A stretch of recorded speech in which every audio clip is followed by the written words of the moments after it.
It's so cool because sometimes I see movies that or TV shows that take place in LA and I don't see Latinos. I say, okay, what's going on? And this one takes place in the San Fernando Valley. I live in the San Fernando Valley, and I think that it adds so much to the story. I think it's fantastic, and also that this family, the Diaz family, is introduced in just that way. They're just another family living in the valley. There's not any stereotypical circumstances really about them, and we grow to love these characters. I mean, they are kind of like the central moral compass I keep on saying, because it's true. They kind of are like, okay, let's be real humans here. Let's keep it real. And they always try to do that. And sometimes they succeed, sometimes they don't. But one kick-ass moment for you as an actor, doing a scene or something in particular, say, you know what, season 3, that moment, it felt great. This episode 7 moments in season 3 where I got to really connect with, Samantha was connecting with Daniel, and I got to connect with Ralph, because we filmed that on his birthday.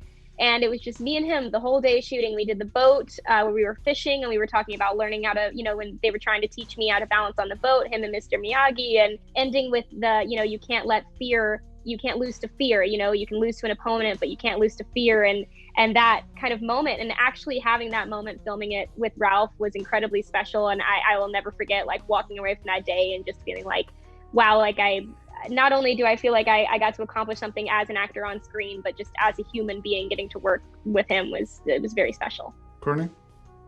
Slapping a grown man. How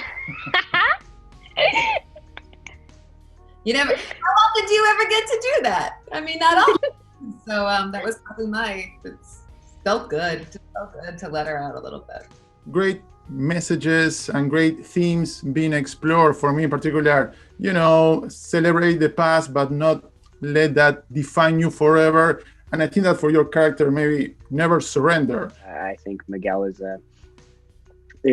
definitely one of the characters who feels like he has a bit more of his super hard triumphs and really, really backbreaking, failures. But at the end of the day, these are, it's just kind of like the way what do they call it? The wave of the ocean, or the move of the ocean, the way the worm turns, whatever it's like, whatever that phrase is, it kind of just feels like going through the motions, and there are going to be those highs and there's going to be those lows. And that was that answer totally went all over the place, but I'm sticking to it.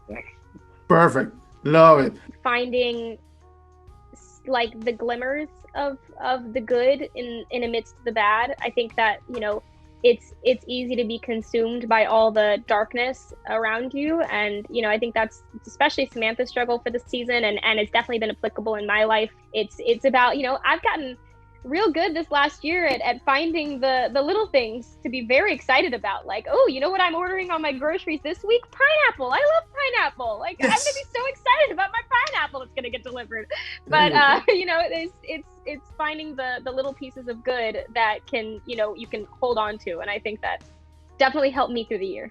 I think changing perspective on the things that we thought we knew, and having to shift and pivot to maybe change your whole way of thinking. And I think a lot of characters had to do that, and a lot of us have to do that in order to kind of cope and do the next right thing. And thinking about season 4, what do you think that your character is going to be fighting for? We don't know. We haven't gotten any information yet. But I can only hope for Carmen's character, for my character, that she moves from surviving to thriving. She's done so much good work so far.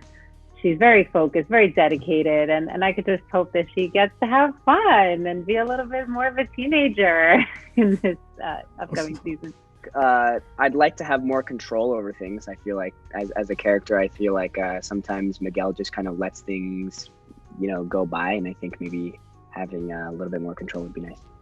I think as for struggles, it seems like, as we see in Daniel and Johnny, sometimes those lessons take decades to learn. So I don't know if any of us are going to have the answers so soon, but I think, based on where Samantha's at right now in season 3, I think, struggle is a big part of her life. So hopefully she just keeps figuring it out as we go.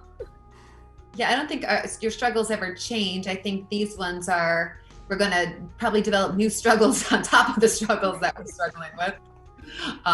Maybe find some resolution in some that might kick up some new struggles. Thank you so much for your time and congratulations again. Thank you. Thank you so much. Thank you so much. Gracias. Gracias. Gracias. Ciao, ciao.